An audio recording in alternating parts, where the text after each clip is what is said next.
Regularisation scheme అక్క మీ పెళ్లిదైనా register అయిందా? నా పెళ్లిదైతే కాలే. మీ పెళ్లి అయిందా?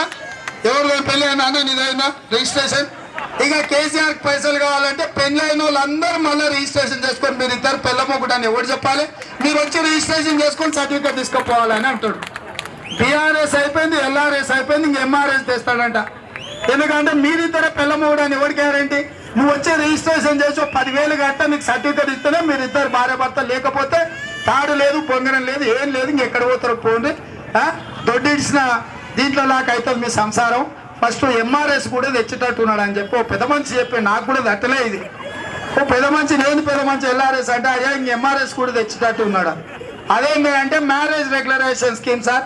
మేము చేసుకోలే, మా పిల్లలు చేసుకోలే, మా మనవాళ్ళకు కూడా పెళ్ళి అయింది, మేము నమోదు చేసుకోలే.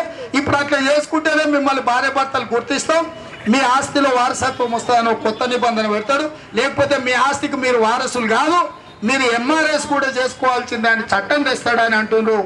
కాబట్టి బీఆర్ఎస్ తో కొంతమంది, ఎల్ఆర్ఎస్ తో ఇంకొంతమంది, ఎంఆర్ఎస్ తో ఇంకొంతమంది బాధపడే కంటే రేపు రాబోయే మున్సిపల్ ఎన్నికలలో టీఆర్ఎస్ కు విఆర్ఎస్ ఇవ్వండి.